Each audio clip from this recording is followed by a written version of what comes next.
오늘 함께 하실 하나님 말씀은 전도서 12장 1절 2절 말씀입니다. 전도서 12장 1절 2절 말씀. 찾으셨으면 제가 받들어 읽겠습니다. 이제 너의 젊음의 날들에 너의 창조주를 기억하라. 불행의 날들이 오기 전에 또는 내가 말하기를 내가 그것들을 기뻐하지 아니하노라 할 해들이 가까이 다가오기 전에, 해나 빛이나 달이나 별들이 어두워지기 전에, 또는 비가 온 뒤 구름들이 되돌아오기 전에 너의 창조주를 기억하라. 어렸을 때 구원을 받고 창조주 하나님을 기억하고 사는 사람은 행복한 사람입니다. 굳이 어렸을 적이 아니더라도 청년의 때 혹은 장년, 노년의 때라도 구원을 받고 창조주를 의식하며 사는 사람은 행복한 사람입니다. 본문에서 말씀하시는 창조주는 예수 그리스도십니다. 요한복음 1장 3절 말씀인데요.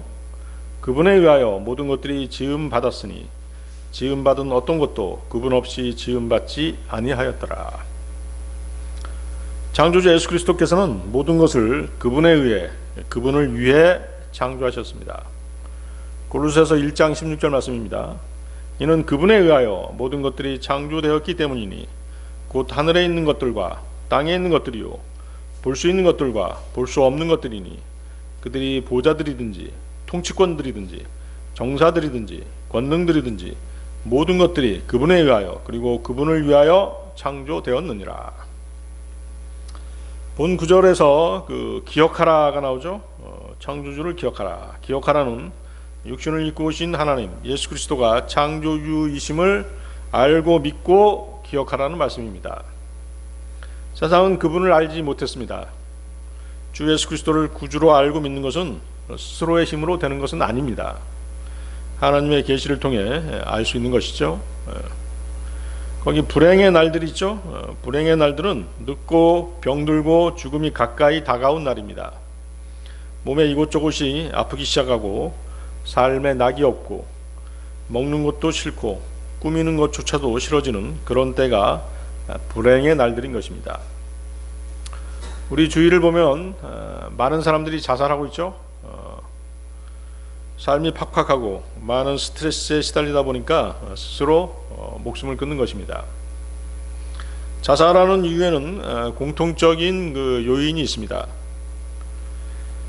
삶에 소망이 없다는 것이 바로 그것이죠. 내세에 대한 소망, 하나님에 대한 소망이 없다 보니 죽으면 모든 것이 끝난다는 심정으로 자살을 선택하는 것입니다. 자살은 살인인 것입니다. 자기 자신에 대한 살인인 것이죠. 자살의 가장 큰 이유는 절망감입니다. 상황이 결코 나아지지 않을 것이고 해결책도 존재하지 않는다는 그 절망감이 그 사람을 자살로 이끌어가는 것입니다. 그 외에도 우울증이라든가 감정적 고통, 사회적인 고립, 불안 및 공황, 자존감 상실, 정신병 등 여러 요인이 있지만 자신의 절망감을 해소할 방법을 찾지 못하면 자살할 수밖에 없는 것입니다. 그러나 그리스도인들은 자살하지 않습니다. 그리스도인은 소망이 있기 때문인 것이죠. 우리는 의지하는 분이 있기 때문입니다.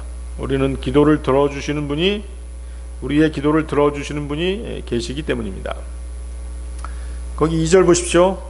해나 빛이나 달 나오죠. 이것이 어두워지는 것의 예언적인 의미는 세상의 종말인 대환란 때입니다. 사도행전 2장 20절인데요. 저 중대하고 현저한 주의 날이 오기 전에 해가 어둠으로 변할 것이요 달은 피로 변하리라. 계시록 6장 12절 말씀. 다음으로 그분께서 여섯째 봉인을 여셨을 때 내가 보았더니 보라 커다란 지진 하나가 있었더라. 그리고 해가 머리카락으로 짠 굵은 배처럼 검어졌고 달은 피처럼 되었더라. 자, 해가 상징하는 것이 무엇입니까?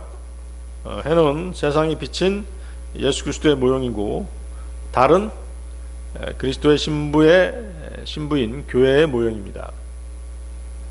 시편 19편 5절인데요. 태양은 그의 침실에서 나오고 있는 신랑 같고 강한 남자같이 경주에서 달리기를 크게 기뻐하나이다. 신랑 같고 이런 표현이 있죠. 예수 그리스도는 우리 교회의 신랑이시죠. 우리 신부인 교회의 신랑 되시는 분이 바로 예수 그리스도십니다. 아가서 6장 10절, 솔로몬의 아가서 6장 10절, 아침같이 내다보고 달같이 어여쁘며 해같이 청명하고 군기들을 든 군사같이 공포스러운 그녀는 누구인가? 교회죠. 교회입니다. 교회는 지금도 주의 군사로서 영적 전쟁을 치르고 있지만 재림 때는 주님과 함께 주의 군사들로서 사탄의 세력들과 실제적인 싸움을 싸우게 되어 있는 것입니다. 그래서 아가서 6장 10절은 마치 군사처럼, 용맹한 군사처럼 교회를 묘사하고 있는 것입니다. 달은 스스로 빛을 내지 못하죠. 달은 스스로 빛을 내지 못합니다. 태양빛을 받아서 반사하는 역할을 하죠. 교회는 진리의 빛을 받아서 세상에 전파하는 그런 역할을 하는 모임인 것입니다. 해와 달 사이에 세상인 지구가 끼어들게 되면 어떻게 돼요? 해가 가려지는 일식 현상이 일어납니다. 세상이 깜깜해지죠? 교회가 세속화되면 진리를 전파할 수 없는 것입니다. 성도가 세상과 연합하면 주님과의 교제가 단절되는 것입니다. 거기 별들은 무엇일까요? 별들은 다니엘서를 보면 구령자들입니다. 다니엘서 12장 3절이죠. 그리하여 지혜로운 자들은 궁창의 광명같이 빛나리라. 그리고 많은 이들을 의로 돌이키는 자들은 별들같이 영원 무궁토록 빛나리라. 그래서 여러분들이 이 세상에 사는 동안 많은 사람들에게 복음을 전해서 훌륭한 구령자로 살았다면 하늘의 별처럼 그렇게 빛나는 존재가 되는 것입니다. 해나 빛이나 달이나 별들이 어두워지기 전, 자, 이것의 실제적인 의미는 뭘까요? 우리 인생이 늙고 병들어 죽게 된 때를 말합니다. 세상이 어두워지는 죽음의 날이 가까워지기 전에 너의 창조주를 기억하라는 말씀인 것입니다. 비가 온 뒤 구름들이 되돌아오기 전, 자, 비가 온 뒤 구름들이 되돌아오기 전, 이것은 사람의 정신을 말씀하시는 것입니다. 거기다 그렇게 써놓으면 되겠죠? 사람의 정신. 비가 온 뒤 날씨가 맑고 공기가 청명하듯이 젊었을 때는 정신이 맑고 오락가락하는 일이 거의 없습니다. 그러나 구름들이 오면은 어떻게 됩니까? 세상이 어둡고 흐려지듯이 나이가 들어서 죽을 날이 가까워지면 정신이 흐릿해지고 쉽게 기억하지 못하며 사물을 분별하지 못하게 됩니다. 그런 날이 오기 전에 너의 창조주를 기억하라는 말씀인 것입니다. 오늘 이 시간에는 너의 창조주를 기억하라는 주제로 인생의 마지막 때를 대비하는 지혜에 대해서 하나님의 말씀을 나누고자 합니다. 너의 창조주를 기억하라. 첫 번째, 인생의 마지막 때가 있다는 것을 기억하라. 인생의 마지막 때가 있다는 걸 기억하라. 여러분들 시편 90편 12절 보십시오. 시편 90편 12절.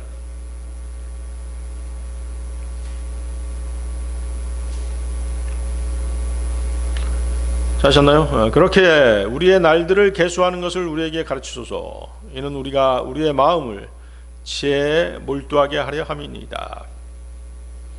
자, 본 시편은 모세의 기도입니다.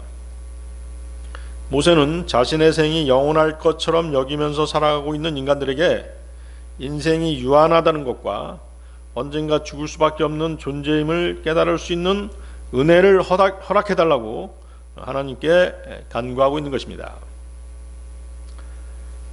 사람은 누구나 자신들의 생의 연수가 지극히 짧고 아침 한 개 사라지듯 순식간에 지나가 버리는 덧없는 것임을 알아야 하는 것입니다. 그래야 죽음 이후를 준비할 수 있고 영원하신 하나님 앞에서 겸손한 마음으로 그분의 뜻을 쫓아 지혜롭게 살아갈 수 있는 것입니다. 본문에 보면은 가르치소서라는 말이 있죠. 하나님께서 인생의 시간들이 활시위를 떠난 살같이 빠르고 덧없음을 철저하게 알게 하소서 또는 깨닫게 하소서라고 하는 그런 의미인 것입니다. 인생이란 얼마나 유한한지를 하나님께서 한시도 잊지 않게 해주심으로써 쓸데없는 곳에 시간을 허비한다든지 허망한 것, 어리석은 일에 시간을 보내는 일이 없도록 막아달라는 것입니다.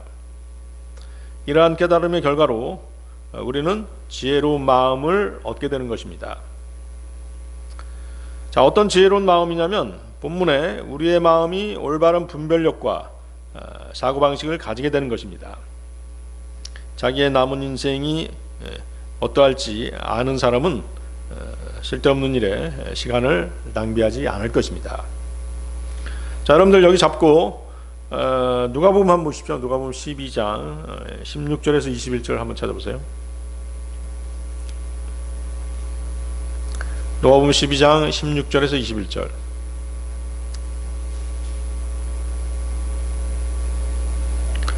그리고 그분께서 그들에게 비유로 말씀하시며 이르기를 어떤 한 부유한 사람의 경지가 풍요롭게 결실을 냈느니라. 그러자 그가 자기 속으로 생각하며 말하기를 내가 무엇을 할까? 이는 내가 나의 결실들을 보관할 공간이 전혀 없기 때문이라 하였더라.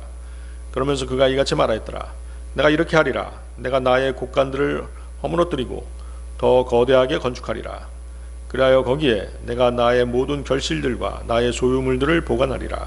그런 다음에 나는 나의 혼에게 말하기를 나의 혼아, 너는 여러 해를 대비하여 많은 소유물들을 쌓아 올렸도다.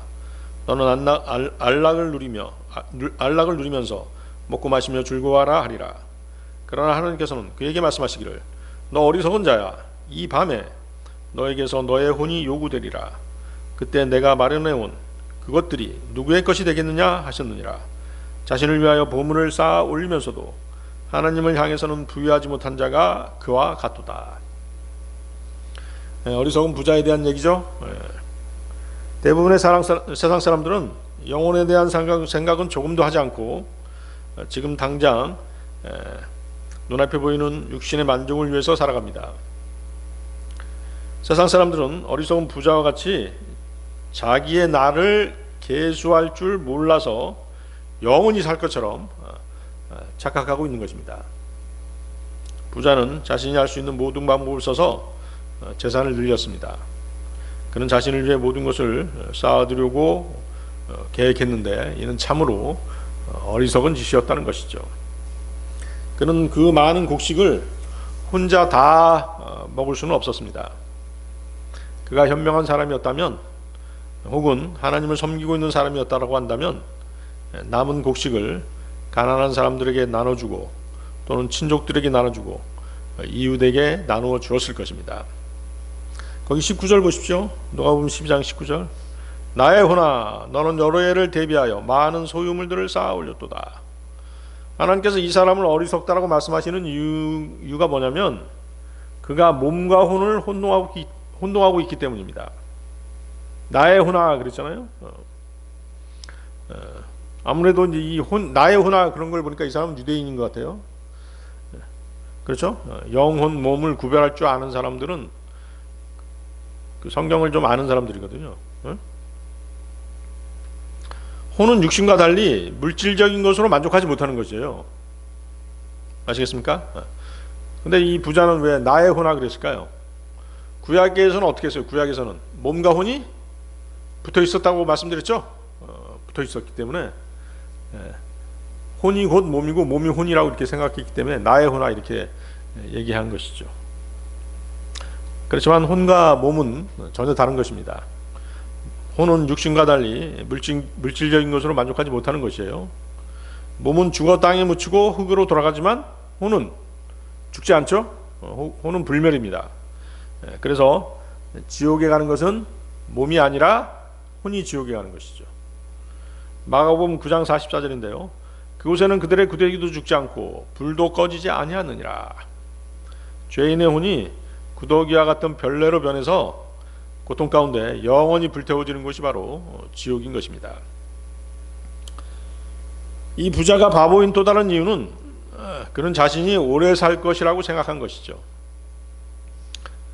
그렇지만 그의 생명은 얼마 남지 않았던 것입니다. 하나님께서 뭐라고 말씀하십니까? 이 밤에 너에게서 너의 혼이 요구되리라. 그렇죠? 하나님께서 그 사람의 생명을 취해서 가실 수 있다는 것이에요. 이 어리석은 부자뿐만 아니라 모든 사람이 다 그렇죠. 언제든지 생명을 주신 분은 생명을 회수해 가실 수 있는 것입니다. 야고보서 4장 14절입니다. 그러나 너희가 내일 일어날 일을 모르는도다. 그런즉 너희의 인생이 무엇이냐? 그것은 바로 잠시 나타났다가 그 뒤에 사라져버리는 안개니라. 거기 19절도 보십시오. 누가복음 12장 19절. 안락을 누리면서 먹고 마시며 즐거워하라 하리라. 자, 이 부자는 자신의 전 재산을 오직 자신만을 위해서 소비하고 있는 것입니다. 우리 인생들이 먹고 마시며 소비하는 모든 물질들은 하나님께서 주신 것이죠. 그러나 그 물질을 오직 자신만을 위해 써버리는 사람이 어리석은 사람인 것입니다. 그리스도인은 물질을 만족하며 사는 사람들이 아닙니다. 우리의 연수는 기껏해야 70이요 강건하면 80입니다. 하나님께서 부르시면 우리는 오늘 밤이라도 모든 것을 깨끗이 놓아두고 또는 정리하고 떠나야 하는 것입니다. 영혼을 대비해 놓지 않고 사는 사람이 바보인 것이죠. 마가복음 8장 36절입니다. 그러므로 사람이 온 세상을 얻고도 자기 자신의 혼을 잃는다면 그것이 그에게 무슨 유익이 있겠느냐. 물질과 불멸의 혼을 바꾸려고 하는 사람이 가장 어리석은 사람인 것입니다. 20절도 보십시오. 그러나 하나님께서는 그에게 말씀하시기를 너 어리석은 자야, 이 밤에 너에게서 너의 혼이 요구되리라. 그때 내가 마련해온 그것들이 누구의 것이 되겠느냐. 그가 죽으면 그는 그의 재산을 붙들어서 같이 가지고 가지 못합니다. 그렇죠? 다 두고 가야 되는 것이죠. 누군가에게 남겨두고 가야 되는 것입니다. 그는 기회가 있을 때마다 베풀어야 했으나 그렇게 하지 못했던 것이죠. 그는 자기 날들을 계수하지 못한 것입니다. 여러분이 살면서 베풀었다면 그것들이 어디로 가서 어딘가에 쌓여 있다는 것이에요. 어디에 쌓여 있을까요? 여러분들이 이제 주님 만나게 되면 여러분들이 베풀면서 살았던 그 모든 것들이 주님 앞에 쌓여 있다는 것을 알게 될 것입니다. 그가 자기 재산의 일정 부분을 베풀었다면 하나님을 만났을 때 그 베품으로 인해 뭔가 보상을 받게 된다는 것입니다. 고린도후서 9장 9절 말씀이죠. 그가 널리 재물을 나누어 주었으며 그가 가난한 자들에게 주었도다. 그의 의가 영원토록 남아있느니라. 그렇죠? 자, 구원받는 것은 주님의 의로 구원을 받는 것이에요. 구원받은 후에는 행위가 필요하죠. 자기 의가 필요한 것이에요. 그 의가 어떻게 된다고 했어요? 그 의가 영원토록 남아있느니라. 그렇죠? 주님의 일을 한다든가 또 형제 자매들에게 베푼다든가 열심히 진리의 복음을 전한다든가 이런 것들이 이제 뭐예요? 영원한 의가 돼서 저 하늘에 쌓여 있는 것입니다. 쌓여가는 것입니다. 그래서 하나님 앞에 바로 선 자는 이 땅의 물질보다 훨씬 더 고귀한 가치를 지닌 것이 있다는 사실을 잘 알기 때문에 재물이 넉넉하지 않더라도 궁핍한 자의 필요를 위해 자신의 것을 과감히 나누어 줄 수 있는 사람인 것입니다. 오직 물질을 삶의 목표로 삼고 세상적이고 이기적인 욕망에 매여 사는 세상 사람들의 삶과 그리스도인의 삶은 분명히 달라야 하는 것입니다. 인간은 스스로 살아갈 인생이 얼마나 덧없는 것인지를 스스로는 깨닫지 못하죠. 그렇죠? 스스로 깨닫지 못합니다. 오로지 하나님께서 베푸시는 말씀과 인생에게 허락하신 특별한 상황 안에서 주어진 하나님의 계시를 통해서 인생의 실체에 대해서 바로 알게 되는 것입니다. 세상 사람들 한번 보세요. 아득바득 미래에 대한 막 계획을 세우고 대학을 졸업하면 뭐 결혼하고 결혼한 다음에 또 가정을 갖고 가정을 가진 다음에 또 어떻게 하고 노후 대비는 어떻게 하고 많은 대비책을 세우잖아요. 그러다가 어때요? 갑자기 무슨 사고가 나서 죽어버리면은 모든 것이 다 뭘로 돌아가는 것이에요? 무로 돌아가는 것이죠. 그렇죠? 인생이 얼마나 덧없는지를 깨달을 수 있는 책은 오직 성경밖에 없는 것이에요. 성경을 통해서 자신의 인생이 얼마나 짧고 죽은 후에는 무엇이 있고 어떤 삶이 전개되고 이런 것들을 알아야 된다는 것이죠. 성경을 흉내는 많은 종교 경전들이 있지만 그들은 그 인생의 허무함에 대해서까지는 얘기해요. 그렇지만 진정한 내세에 대해서는 정확하게 알지 못하니까 마치 뜬구름 잡는 그런 헛소리만 해대고 있는 것입니다. 결국 시편 90편 12절을 쓴 모세는 사람들이 하나님의 도우심을 통해서, 즉 성경을 통해서 하나님 앞에서 얼마나 자신이 유한한 존재인지를 깨닫고 그분을 겸손히 의지하는 지혜를 배우게 된다는 사실을 꿰뚫어 본 것이죠. 그래서 본절과 같은 기도를 한 것입니다. 너의 창조주를 기억하라. 두 번째, 하나님의 심판이 있다는 것을 기억하라. 하나님의 심판이 있다는 걸 기억하라. 자, 여러분들 히브리서 9장 27절 한번 보세요.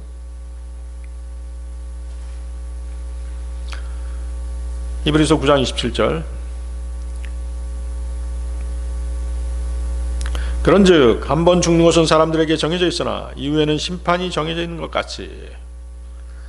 본절은 사람들 사이에 통용되는 일반적인 진리죠. 아담 이후로 모든 사람은 죽는다는 원리를 제시하고 있습니다. 한 번 죽는다는 그 원리죠. 특별히 이 진리가 본문에서 제시되는 목적은 28절에 그리스도의 죽으심으로 단번 속죄를, 그리스도의 죽으심으로 이루어진 단번 속죄를 설명하기 위해서입니다. 그 28절도 보세요. 이처럼 그리스도께서도 많은 이들의 죄들을 감당하시려고 한 번 제물로 바치셨느니라. 그런 다음에 그분께서 자신을 고대하는 자들에게 죄와 상관없이 두 번째 나타나시어 구원에 이르게 하시리라. 그렇죠?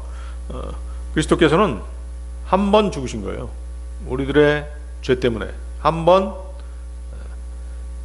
단 한 번 속죄하신 것이죠.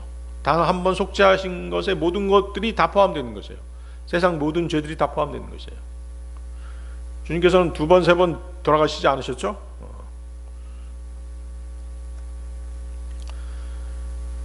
자, 만약 이 구절이 모든 사람에게 예외 없이 적용된다면 모든 사람이 반드시 한 번은 꼭 죽어야 되며 두 번은 죽어서도 안 된다는 말이 되는 것이죠. 그렇죠? 그런데 우리가 성경을 보면 어때요? 죽었다가 살아나서 두 번째로 다시 죽는 사람들을 성경에서 볼 수 있죠? 누가 그랬습니까? 엘리사가 살려준 슈넴 여인의 아들, 또 예수님께서 살려주신 나인성 과부의 아들, 또 그리고 라사로 등의 사람들은 모두 한 번 죽었다가 다시 살아난 사람들이죠. 그리고 그들은 다시 살아나서 조금 더 살다가 다시 죽었죠. 그렇죠? 그들은 분명히 두 번 죽은 것이기에 히브리서 9장 27절에 예외가 되는 사람들입니다. 특별히 이 구절에 예외가 되는 사람들 중에 교리적으로 아주 중요한 위치를 차지하는 사람들이 있죠. 첫 번째가 누구냐면 에녹이죠. 자, 여러분들 에녹 아시죠? 에녹은 어때요? 죽었어요, 안 죽었어요? 한 번도 안 죽었어요. 성경에서 가장 축복받은 사람 중에 하나죠. 죽음을 맛보지 않았으니까. 그는 죽지 않고 휴거된 사람이죠. 창세기 5장 24절입니다. 그리고 에녹은 하나님과 동행하였는데 하나님께서 그를 데려가셨으므로 그가 더 이상 없었더라. 그래서 에녹은 환난 전에 휴거되는 성도들, 즉 주님께서 공중 재림하실 때 죽지 않고 살아서 주님을 맞이할 성도들의 예표가 되는 것입니다. 에녹은 대환란의 예표가 되는 노아의 대홍수를 보지 않고 하나님께 들림받았던 것입니다. 지금 교회 시대에 우리가 어때요? 주님 오실 때까지 살아있다면 우리 역시 죽음을 맛보지 않고 휴거되는 것이죠. 그렇죠? 그래서 에녹과 같이 되는 것입니다. 고린도전서 15장 53절 54절 말씀입니다. 이는 이 썩을 수 있는 몸이 반드시 썩지 아니함을 입을 것이요 이 죽을 수밖에 없는 몸이 반드시 불멸을 입을 것이기 때문이라. 그렇게 하여 이 썩을 수 있는 몸이 썩지 아니함을 입고 이 죽을 수밖에 없는 몸이 불멸을 입게 된다면 이때는 이와 같이 기록되어 말하기를 사망은 승리 속에 완전히 삼켜지리라 한 것이 실현되리라. 교회가 환난을 통과한다고 가르치는 사람들은 에녹이 무엇의 모형인지 설명할 수가 없는 것입니다. 에녹은 노아의 홍수 끝에 들림받은 것이 아니라 대환란의 예표인 노아의 대홍수가 나기 전에 들림받았던 것입니다. 그렇죠? 그래서 대환란 전, 환란 전 휴거의 예표가 되는 사람인 것입니다. 자, 두 번째 모세가 있죠. 자, 모세는 한 번 죽었죠. 한 번 죽었는데 그의 무덤을 어디에서든 찾을 수가 없었어요. 이 땅 어디에서도 찾을 수가 없었다라고 성경에 나오죠. 신명기 34장 5절 6절인데요. 그렇게 하여 주의 말씀에 따라 주의 종 모세가 거기 모압 지역 가운데서 죽었더라. 그러자 그분께서는 베푸올 맞은편 모압 지역 안에 있는 한 골짜기 가운데서 그를 장사하셨더라. 그러나 오늘날까지 그의 돌무덤에 관하여 아는 사람이 없었더라. 하나님께서 그를 데려가신 것이에요. 그러다가 어땠어요? 모세는 그로부터 1500년 후 주님의 초림 때 변형산에서 엘리야와 함께 그 모습을 드러냈습니다. 그렇죠? 변형산 사건 여러분 아시죠? 마태복음 17장 1절에서 3절인데요. 마태복음 17장 1절에서 3절. 그리고 나서 6일 뒤에 예수님께서 베드로와 야고보와 그의 형제 요한을 데려가서 그들을 따로 떨어져 있는 높은 산 속으로 데리고 올라가시며 그들 앞에서 변형되셨더라. 그런즉 그분의 얼굴이 해와 같이 빛나셨으며 그분의 의상이 빛과 같이 하였더라. 그리고 보라, 모세와 엘리야가 그들에게 나타났으며 그분과 대화하고 있더라. 그렇죠? 그런데 어때요? 모세는 그때 죽었다가 이제 그 변형산 사건 때 한번 나타났죠? 그러다가 어때요? 성경에 보면 대환란 때 모세가 돌아와서 다시 죽죠. 그 모세는 어떻게 되는 거예요? 모세는 도대체 몇 번 죽는 거야? 두 번 죽는 것이죠? 두 번 죽는 것이에요. 거기 여러분들 계시록 한번 보세요. 계시록 11장 3절 4절 한번 보세요. 성경 말씀을 성취시키기 위해서 하나님께서 그렇게 모세를 두 번 죽게 하시는 것이에요. 계시록 11장 3절 4절인데요. 그런즉 내가 나의 두 증인에게 권능을 주겠노라. 그리하면 그들이 굵은 배로 옷 입혀진 채 1260일 동안 예언하리라. 이들은 두 올리브 나무요 땅에 하나님 앞에 서 있는 두 등잔대니라. 자, 여기 두 증인 누구죠? 두 증인 누구예요? 모세와 엘리야죠. 그렇죠? 모세와 엘리입니다. 여기 그 1260일은 1년을 360일로 계산합니다. 그래서 3년 반입니다. 후 3년 반이죠. 대환란의 후 3년 반. 그러니까 대환란의 후 3년 반 동안 예언하는 것이에요. 이 땅에 돌아와 가지고 그렇게 이제 하나님의 말씀을 증거하다가 누구한테 잡혀 죽는 거예요? 짐승, 즉 적그리스도에게 죽임을 당하는 것이죠. 그 밑에 계시록 11장 7절 보세요. 그리고 그들의 증언을 끝마칠 때면 끝없는 구렁에서 올라오는 짐승이 그들을 대적하여 전쟁을 일으킬 것이요 그들을 이기고 그들을 죽이리라. 그래서 모세는 두 번 죽는 것입니다. 그리고 나서 어때요? 다시 살아서 휴거되죠. 그게 뭐예요? 환란 후 휴거예요. 아시겠어요? 환란 후 휴거. 그 밑에 보세요. 11절 12절 보세요. 그 밑에 11절 12절. 계시록 11장 11절 12절. 그리고 3일 반 뒤에 하나님께로부터 온 생명의 영께서 그들 안으로 들어가셨으니 모세와 엘리야 안으로 들어가셨다는 것이에요. 그들이 자신들의 두 발로 섰더라. 그러자 커다란 두려움이 그들을 보던 자들 위에 임하였더라. 목 잘려서 죽였는데 갑자기 목이 붙어가지고 벌떡 서버리면 어떻겠어? 사람들이 깜짝 놀라겠죠? 어?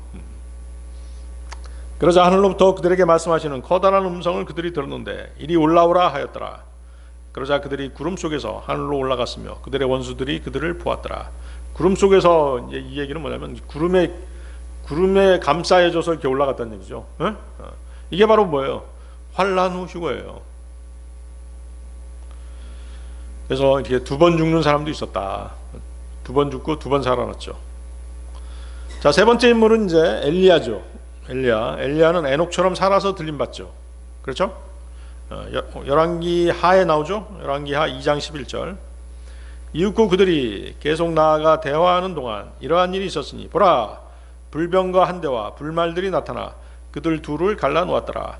그리고 엘리야는 회오리 바람에 의하여 하늘로 올라갔더라. 자, 그런데 엘리야는 에녹처럼 계속 살아있지 않았습니다. 모세와 마찬가지로 그도 대환란 때 이 땅에 내려와서 목베임 당해 죽을 것입니다. 결국 그는 한 번 죽게 되는 것이죠. 그래서 한 번 죽는 것에 대한 첫 번째 예외인 에녹은 환란 전에 휴거되는 그리스도의 몸인 교회의 예표가 되고, 두 번째 예외인 모세는, 잘 들어보세요, 두 번째 예외인 모세는 환란 때 죽지만 부활해서 천년왕국에 들어가서 살다가 죽는 환란 성도의 예표가 되는 것이에요. 아시겠죠? 그러면 엘리야는 환란이 끝날 때 살아나죠. 그렇죠? 죽었다가 살아나죠. 그래서 환란은 휴거되고 천년왕국에 살다가 죽을 환란 성도의 예표인 것입니다. 구분이 가시나요? 모세는 환란 때 죽었다가 부활하는 환란 성도란 말이에요. 환란에서 죽었다가 부활하는 환란 성도. 아시겠죠? 엘리야는 환란 때 살아있는 상태에서 휴거됐다가 다시 내려와서 천년왕국에 사는 그런 성도들, 환란 성도들이란 말이에요. 그렇잖아요. 환란 성도도 두 종류가 있을 거 아니에요. 환란 때 죽는 성도들이 있고 환란 때 끝까지 살아있는 성도들이 있을 거란 말이에요. 죽은 성도들은 환란 끝에 부활해야 돼요. 부활해야지 천년왕국 들어가잖아요. 그리고 계속 살아있는 성도는 휴거되죠. 환란 후 휴거돼서 다시 내려와서 천년왕국에 사는 것이에요. 그래서 죽었다가 부활해서 천년왕국 들어가는 예표가 모세, 살아서 휴거됐다가 내려와서 천년왕국 들어가는 예표가 엘리야가 되는 것이에요. 아시겠습니까? 그 구분을 할 줄 알면 되겠습니다. 자, 그런데 어때요? 자, 이제 그 모세와 엘리야가 예표하는 사람들은 이제 환란 성도들로서 구원받은 사람들을 예표하지만 그들은 다 어디에 서게 돼요? 최후의 백보자 심판에 서게 되죠. 아시겠어요? 자, 여러분들이 잘 알아야 됩니다. 우리들은 어디에 서게 돼요? 우리 그리스도인들은 최후의 백보자 심판에 서요, 안 서요? 안 서죠? 우리는 어디에 서게 되는 거예요? 그리스도의 심판석에 서게 되죠. 그렇죠? 그 차이점을 알아야 돼요. 교회 시대의 성도들은 무조건 어디 선다? 그리스도의 심판석에 선다. 휴거된 다음에 그리스도의 심판석이 있잖아요. 공중에서. 교회 시대 사람들을 제외한 나머지 성도들은 다 어디에 서게 되는 거예요? 최후의 백보자 심판 때에 서게 되는 것이에요. 아시겠죠? 그 구별을 할 줄 알면 되겠습니다. 계시록 20장 11, 12절입니다. 그리고 내가 거대한 백보자와 그 위에 앉으신 분을 보았는데 그분의 면전에서 땅과 하늘이 달아나 버렸더라. 그리하여 그것들을 위한 장소가 전혀 발견되지 아니하였더라. 그러고 나서 내가 죽은 자들이 작은 자 큰 자 할 것 없이 하나님 앞에 서 있는 것을 보았는데 책들이 펼쳐졌더라. 그리고 또 다른 책이 펼쳐졌는데 그것은 생명책이라. 그리하여 죽은 자들이 자신들의 행위들에 따라 책들 안에 기록된 그것들대로 심판을 받았더라. 그래서 이후에는 심판이 정해져 있는 것 같이라는 히브리서 9장 27절 말씀에 따라서 교회 시대의 성도들을 제외한 모든 사람들은 백보자 심판 때에 서게 되는 것입니다. 그래서 그 백보자 심판은 구원받지 못한 사람만 서는 자리가 아니라는 것이죠. 백보자 심판 때에 선 사람들은 그들의 행위에 따라서 심판을 받습니다. 지옥 불호수에 던져지는 죄인들과는 달리 교회 시대 그리스도인들을 제외한 구원받은 성도들은 자신들의 행위에 따라서 상을 받게 되는 것이에요. 그러니까 백보자 심판 때는 지옥불에만 던져지는 것이 아니라 거기서 상 받을 사람들도 있다는 것이죠. 그렇지만 교회 시대의 성도들은 환난 전에 휴거된 후에 최후의 백보자 심판 때가 아닌 그리스도의 심판석에 서게 되는 것입니다. 고린도후서 5장 10절이죠. 이는 우리 모두가 반드시 그리스도의 심판석 앞에 나타나야 하기 때문이라. 이는 선이든 악이든 각자 자신이 행한 것에 따라 자기 몸 안에 이루어진 것들을 받게 하려 함이라. 그래서 이제 우리가 믿음으로 구원을 받지만 구원받은 후에는 뭐가 필요해요? 행위가 필요한 것이에요. 그리스도 심판석 앞에서 그분으로부터 보상을 받고 상을 받고 관을 받기 위해서는 행위가 필요한 것이죠. 선한 행위가 필요한 것이죠. 그래서 그리스도의 심판석은 지옥에 가고 안 가고를 결정하는 심판 자리가 아니라 그리스도인들이 구원받은 이후의 삶에 대한 심판을 받게 되는 자리인 것입니다. 결국 백보자 심판 때든 그리스도의 심판석이든 하나님의 심판은 모든 사람들에게 행해지게 되는 것입니다. 왜? 하나님은 공의의 하나님이시기 때문에 반드시 심판하시는 것입니다. 너의 창조주를 기억하라. 세 번째, 삶의 마지막을 준비하라. 삶의 마지막을 준비하라. 여러분들 마태복음 24장 42절 44절 보십시오.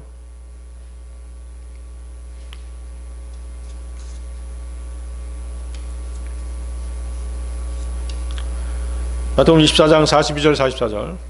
그러므로 깨어있으라. 이는 너희가 너희의 주께서 어느 시각에 오는지 모르기 때문이라.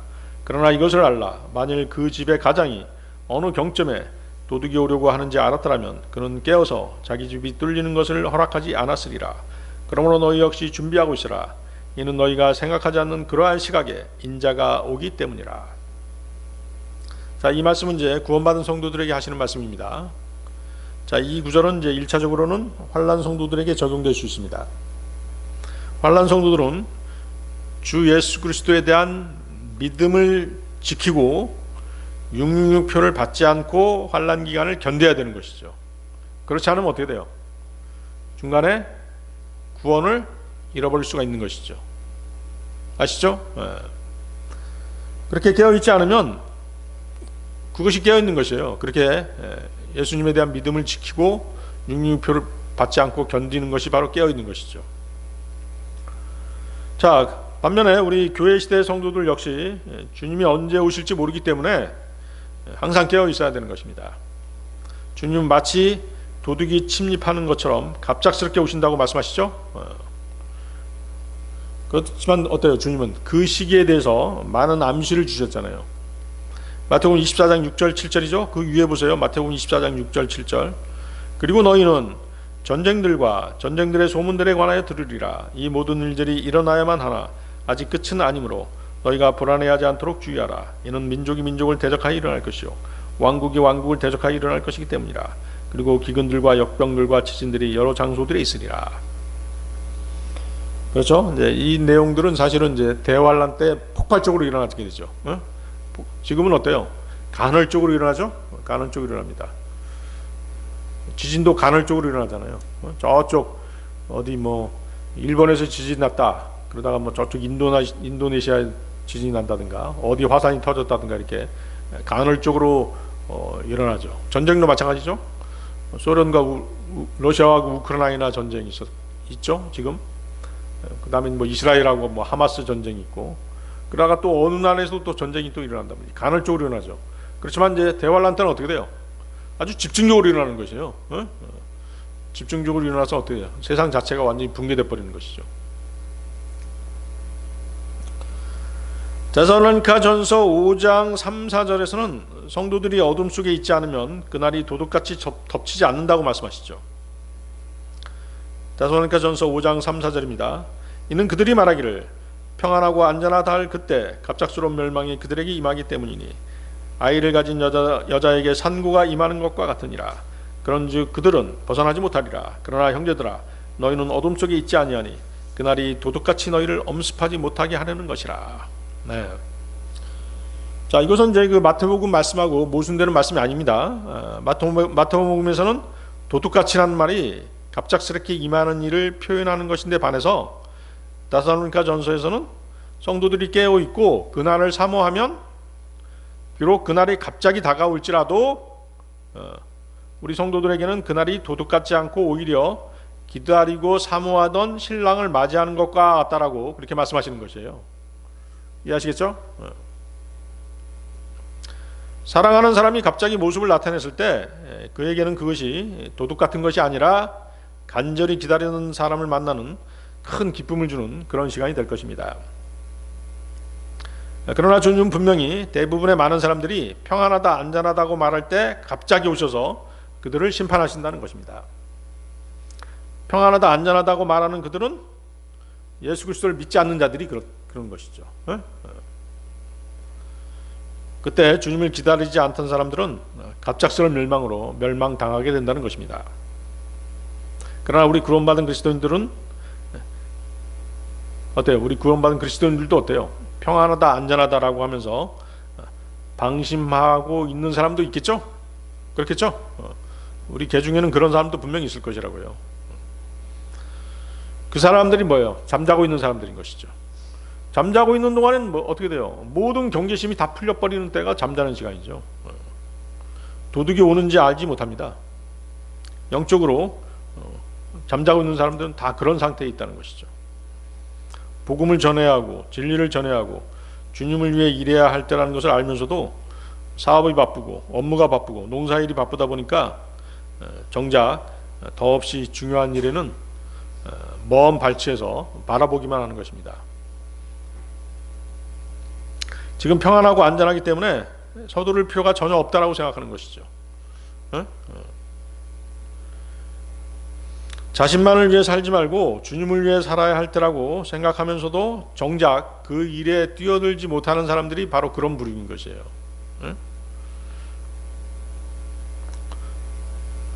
주님의 몸된 교회, 또 주위의 이웃들, 형제 자매들을 위해서, 또 복음을 위해서 살지 못하는 사람들 있잖아요.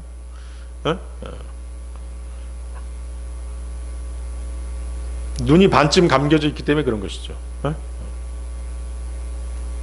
자신은 깨어있다라고 생각할지 모르지만 눈이 반쯤 감겨있기 때문에 감각이 무뎌져 가고 있는 것이죠. 점차 무뎌져 가고 있는 것이에요. 거기서 좀 더 무너지면 눈을 완전히 감게 돼버리는 것이죠. 잠자는 상태가 되는 것입니다. 그렇지만 어때요? 지금 세상 돌아가는 걸 보니까 주님 오실 때가 가까워오고 있죠? 우리는 반드시 깨어 있어야 되는 것입니다. 주님이 오시는 그 정확한 때, 시간은 알 수 없어요. 성경에 나와 있지 않습니까? 그 시각과 그 시는 알 수가 없죠. 그렇지만 깨어 있어야 되죠. 왜? 자신이 구원받은 것으로 만족해서는 안 된다는 것이죠. 구원받았다라고 하는 것은 그걸로 끝이 아니에요. 종착이 아니에요.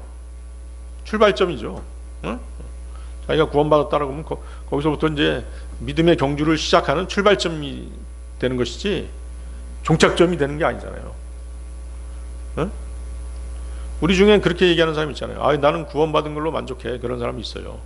그래서는 안 된다는 것이죠. 지금부터 시작이에요. 믿음의 경주를 지속적으로 해야 되는 것이죠. 탈락하면 안 되잖아요. 대표적으로 뭐가 있어요? 나만 구원받고 그걸로 만족하면 안 되잖아요. 주위를 둘러보세요. 사랑하는 가족, 친지, 친구들이 구원받았는지 안 받았는지 확인해야 되는 것이에요. 그게 가장 시급한 문제죠. 여러분들 이번 설 연휴 때 복음을 전한 사람 있으셨나요?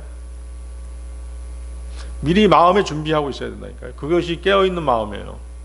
내가 이번에 누구 만나는데 분명히 내가 복음 전해야 되겠다. 전도지 딱 챙기고 준비를 하고 있어야 되지. 그래야 전하는 것이에요. 아시겠어요? 이 세상에 빠져 있고 육신을 위한 일만을 도모하다가는 주님을 만날 준비를 할 수가 없는 것입니다. 후회하고 싶지 않다면 항상 깨어서 준비해야 되는 것이죠. 내가 주님을 만날 준비가 되어 있는지, 내가 준비가 되어 있다면 사랑하는 나의 가족, 친지, 친구들이 주님을 만날 준비가 되어 있는지 확인해야 된다는 것이죠. 아까 그 최후의 백부자 심판 얘기했잖아요. 자, 우리는 이제 최후의 백부자 심판에 서지 않죠. 그렇지만 이제 여러분들의 그 사랑하는 가족, 친지들, 친구들은 만약에 구원받지 못했다면 어떻게 됐어요? 최후의 백부자 심판 때에 서게 될 거라고. 그들이 어떻게 돼요? 지옥 불호수에 던져지잖아요. 응? 그때 여러분들의 그 마음이 어떻겠냐고. 가장 슬픈 때죠. 응?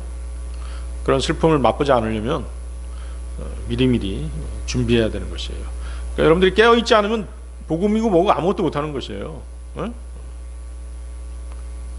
그럼 변명이 될 수 없잖아요. 나 세상 일에 바쁘고 뭐 하느라고 바쁘고 뭐 하느라고 바쁘고 변명 외에는 아무것도 아닌 것이죠.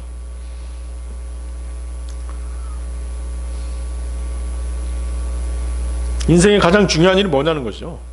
인생의 가장 중요한 게 뭐냐. 갑자기 재난 재해가 닥치면 어떻게 할 거예요? 내가 저 친구한테 꼭 복음을 전해야 되겠는데 이렇게 준비하고 있었는데 갑자기 그 친구한테 사건 사고가 나가지고 갑자기 자동차 사고라도 나서 죽어버리면 어떻게 되겠어요? 안 되잖아요. 그러니까 미리미리 준비를 해야 된다는 것이죠. 내 생명이 중요한 것처럼 사랑하는 가족의 생명 또한 중요하잖아요. 그래서 미리 그들을 사랑한다면 미리 대비해야 되는 것입니다. 산모에게 해산의 고통이 이름과 같이 멸망이 임한다고 그렇게 말씀하시죠.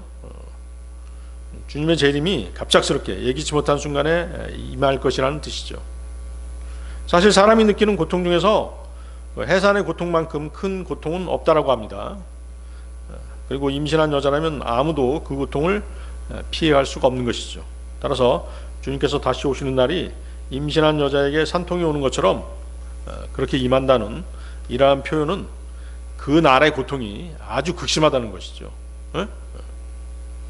아울러 어둠에 속한 자들, 구원받지 못한 자들은 그 어느 누구도 그것을 피할 수 없다는 사실까지 포함해서 말씀하시고 계시는 것입니다.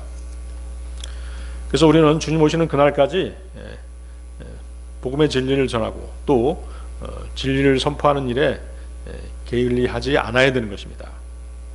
그것이 마지막 때를 가장 아름답게 장식하는 그리스도인의 삶이라고 할 수 있을 것입니다. 자, 오늘 설교의 결론입니다. 자, 여러분들 그 전도서 12장 13, 14절 한번 보세요. 전도서 12장 13, 14절.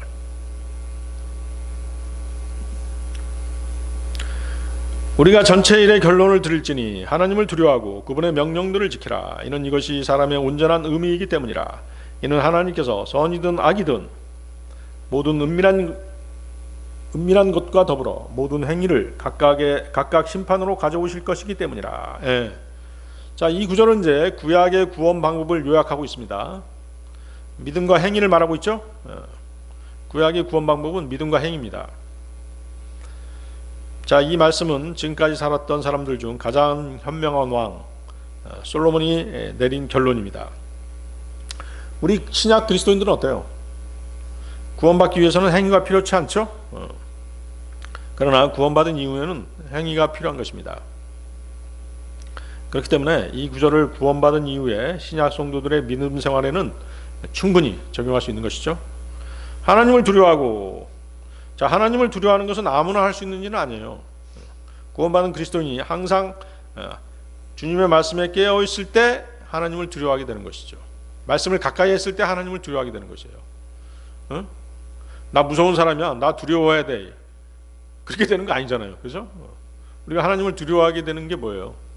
말씀을 계속 접하고 말씀을 읽다 보면 하나님이 왜 두려우신 분인지 알게 되는 것이에요. 그래서 하나님을 두려워하지 않으면 누굴 두려워하게 되는 것이에요?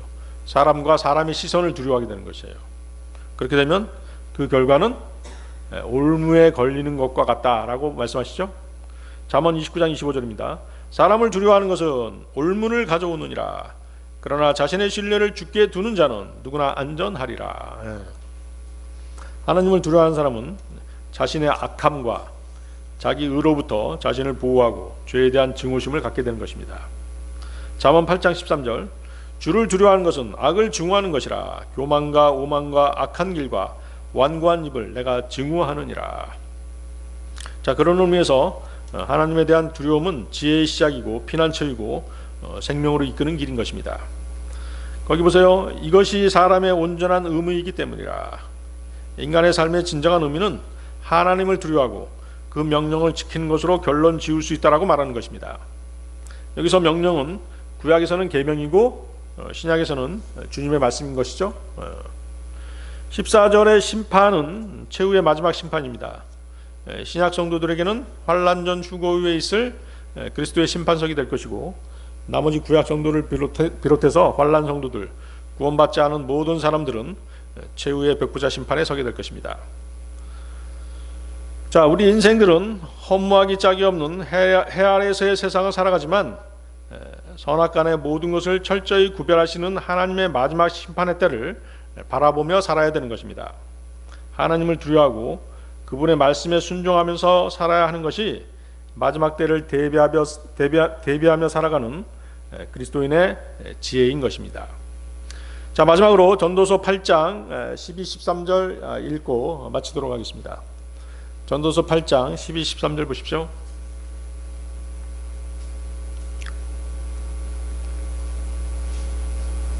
찾으셨나요?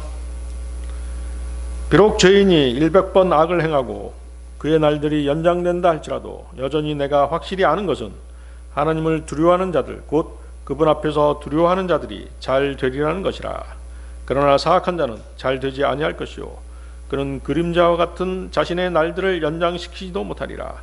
이는 그가 하나님 앞에서 두려워하지 아니하는 까닭이라. 네, 다 같이 기도하시겠습니다.